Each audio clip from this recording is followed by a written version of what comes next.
Hello guys, welcome to your channel Akash Himachal. आज हम नायब तहसीलदार के बारे में जानकारी प्राप्त करेंगे कि हिमाचल प्रदेश में आप कैसे नायब तहसीलदार की पोस्ट पर जा सकते हैं और कैसे आप इसको एग्ज़ाम के लिए स्ट्रेटजी बनाएंगे। इसके बारे में हम पूरी डिस्कस करेंगे इस वीडियो में, तो वीडियो को एंड तक ज़रूर देखिएगा। और अगर आप इस चैनल पर नए हैं तो इसे सब्सक्राइब करके बेल आइकन को ज़रूर प्रेस कर लीजिएगा, क्योंकि ऐसी ही नई नई नोटिफिकेशन एंड एग्ज़ाम के बारे में डिटेल आपको इस चैनल पर देखने को मिलेगी। तो रिसेंटली एचपी कैबिनेट मीटिंग में नायब तहसीलदार के लिए भी पोस्ट सैंक्शन कर दी गई है और जल्द ही आपको इसकी ऑफिशियल नोटिफिकेशन भी देखने को मिल जाएगी। अराउंड दिसंबर या जनवरी तक इसकी ऑफिशियल नोटिफिकेशन हमें देखने को मिल सकती है। जो आप अपनी स्क्रीन पर एडवर्टाइजमेंट देख रहे हैं, यह 2018 की है एड, जिसमें आपकी एनटी की पोस्ट निकली थी। इसमें आपकी दो पोस्टें निकली हुई थी, नायब तहसीलदार और तहसील वेलफेयर ऑफिसर की। लेकिन इस बार अभी आपकी नायब तहसीलदार की ही पोस्टें सैंक्शन हुई हैं, जिसमें आपकी एज देख लीजिए, यहाँ पर लिखी हुई है 21 से 45 साल होनी चाहिए नायब तहसीलदार के लिए।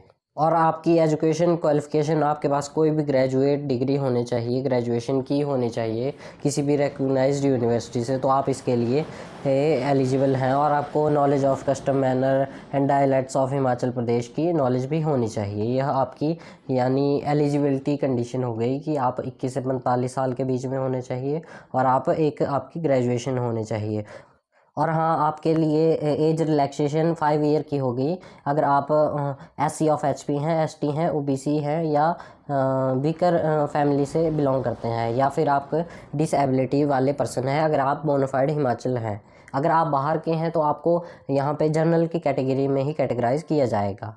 यानी अगर आप इस टेस्ट के लिए एलिजिबल हैं तो इस टेस्ट को ज़रूर भरिएगा, क्योंकि ये आपके लिए इस टेस्ट से फ़ायदा काफ़ी ज़्यादा होगा। और अगर आपने अभी तक इसकी प्रेपरेशन शुरू नहीं की है तो इस वीडियो को देखने के बाद से ही शुरू कर दीजिएगा, क्योंकि दिसंबर तक इसकी ऑफिशियल नोटिफिकेशन आ जाएगी। तो आप दिसंबर तक का वेट मत कीजिए, आप आज से ही शुरू कर दीजिए इस एग्ज़ाम की प्रेपरेशन, क्योंकि फिर आपके लिए एक बेनिफिट यह रहेगा कि आप अच्छे से पूरी इस टेस्ट की जो सिलेबस है उसको कवर करेंगे। तो आपने पहले एलिजिबल कंडीशन तो देख ली, अब हम इसके सिलेबस के बारे में चलते हैं कि इसमें क्या क्या आएगा। तो बेसिकली इसमें 3 राउंड होते हैं, एक प्रीलिमिनरी एग्जामिनेशन जिसको हम प्री बोलते हैं, दूसरा मेंस एग्ज़ाम और तीसरा वाइवा वॉइस, या फिर आप इसको पर्सनल इंटरव्यू के तरह भी ले सकते हैं, वाइवा वॉइस या पर्सनल इंटरव्यू। तो सबसे पहले हम इसके प्रीलिमिनरी एग्ज़ाम का सिलेबस देखते हैं।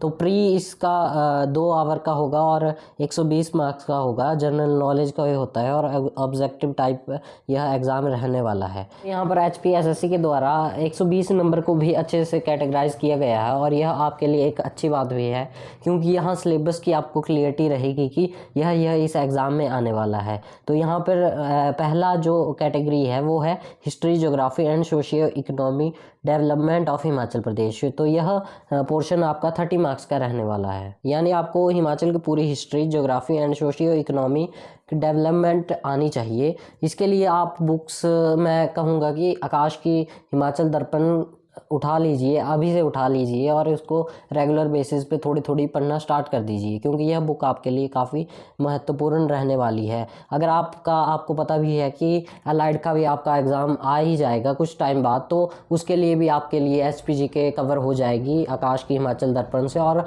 NT के लिए भी आपके लिए यह बुक सही रहेगी।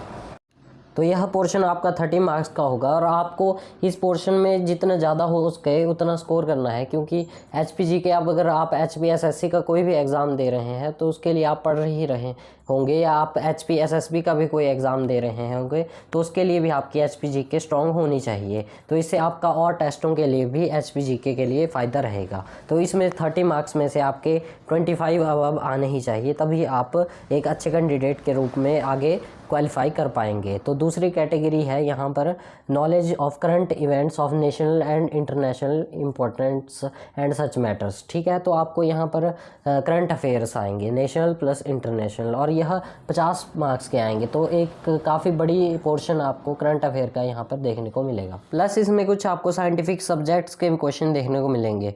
तो यहाँ पर आपके करंट इवेंट्स यानी national plus international current affairs plus कुछ साइंटिफिक क्वेश्चन भी देखने को मिलेंगे। तो और यह पोर्शन आपका 50 मार्क्स का रहने वाला है। तो यह एक काफ़ी बड़ी पोर्शन है जो आपको कवर करना है। तो करंट अफेयर्स के लिए आप इस साल जनवरी से ही 2021 से स्टार्ट कर दीजिए पढ़ना, जनवरी करंट अफेयर से, और जब तक आपका टेस्ट होगा तब तक के करंट अफेयर्स आपको कवर करने होंगे। इसके बाद बात करते हैं तीसरे पोर्शन की। तो तीसरा पोर्शन है 40 मार्क्स का और यह है जीएस पोर्शन आपका।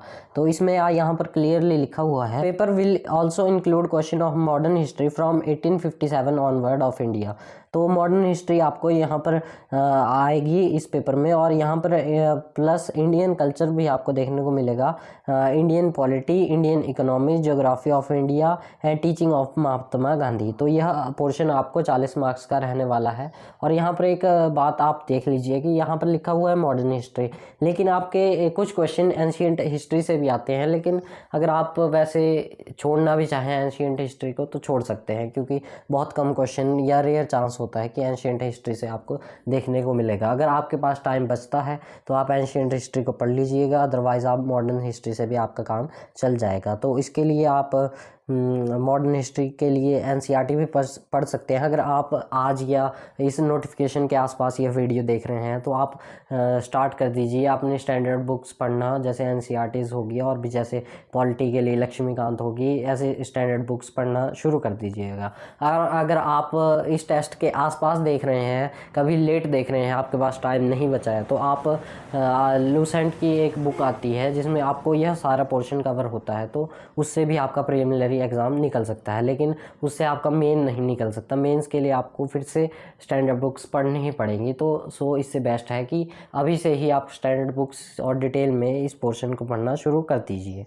तो यह हुई प्रीलिमिनरी एग्ज़ाम की बात, जो आपका 2 आवर का रहने वाला है। 120 मार्क्स हैं, उसमें भी आपको 30 की हिमाचल से रिलेटेड, 50 की आपकी करंट अफेयर और 40 का आपका जीएस का पोर्शन देखने को मिलेगा। और एक और बात, हाँ, यहाँ पर नेगेटिव मार्किंग भी आपको देखने को मिलेगी। नेगेटिव मार्किंग 1/4 होगी आपकी। तो अगर आप प्री एग्ज़ाम क्वालिफाई कर जाते हैं तो फिर आप अपने मेन एग्ज़ाम के लिए क्वालिफाई हो जाएंगे। लेकिन जो प्री के आपके मार्क्स हैं वो आपके लिए फाइनल मेरिट लिस्ट के लिए काउंट नहीं किए जाएंगे। प्री एक सिर्फ आपके लिए एक क्वालिफाइंग एग्ज़ाम ही है।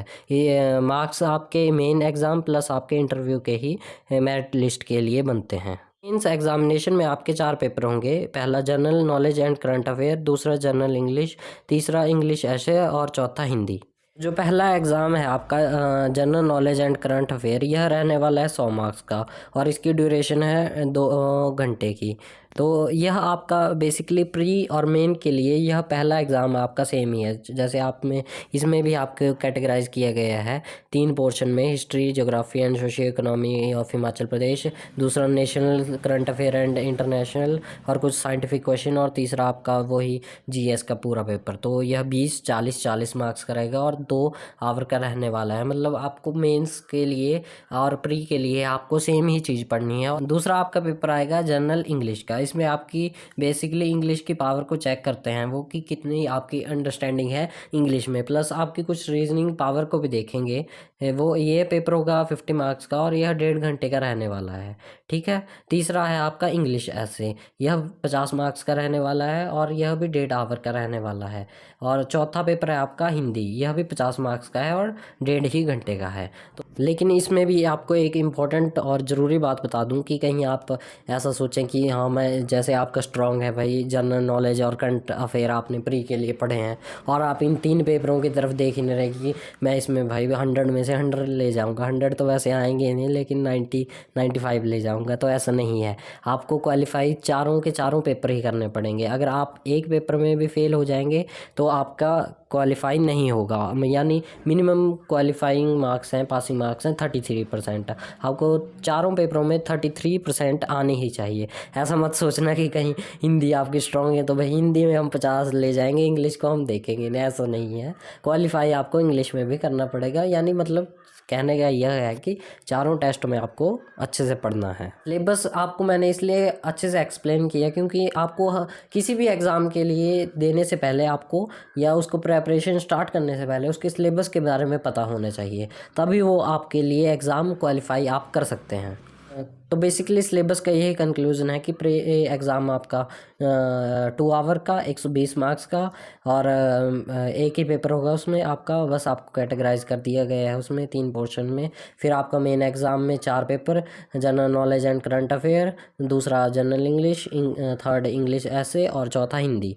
ठीक है, उसके बाद अगर आप इसमें मेंस में भी क्वालिफाई कर जाते हैं तो फिर आपका इंटरव्यू या वाइवा होगा, जो आप कुछ भी उसको बोल लीजिए, और जो उसका ज़्यादा वाइवा टफ भी नहीं होता है। ऐसा मैं बता दूं कि आपको बस अपनी फैक्चुअल नॉलेज अच्छी रखनी है और करंट अफेयर पे अच्छे से गौर करिए।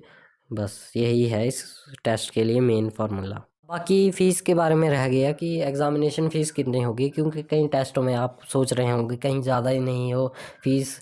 तो नहीं, 400 रुपये आपकी जनरल कैटेगरी की फ़ीस होगी, और अदर कैटेगरी के लिए 100 रुपीज़ होगी फ़ीस। ठीक है, यह थी एचपी नायब तहसीलदार के बारे में थोड़ी बहुत डिटेल। अगर आपको अभी भी कोई कन्फ्यूज़न रह गया है तो आप कमेंट बॉक्स में ज़रूर लिखिएगा, उसका हम सॉल्यूशन, या आपको कोई कन्फ्यूज़न होगा तो उसका आंसर हम ज़रूर करेंगे। तो यही थी आज की वीडियो। बाकी आप ज़रूर बताइएगा कि आपको नायब तहसीलदार की हमारे चैनल पे फ्री क्लासेस प्रोवाइड कराई जाने चाहिए कि अगर आप एग्ज़ाम भर रहे हैं तो भी आप हमें कमेंट बॉक्स में ज़रूर बताइएगा। बाकी आपको जल्द ही काफ़ी सारी वीडियोज़ इस चैनल पर देखने को मिलेगी, जिससे आपको अपने एग्ज़ाम के लिए काफ़ी हेल्प हो जाएगी। तो इस चैनल को सब्सक्राइब करना ना भूलिएगा। मिलते हैं जल्द ही किसी और वीडियो के साथ। धन्यवाद।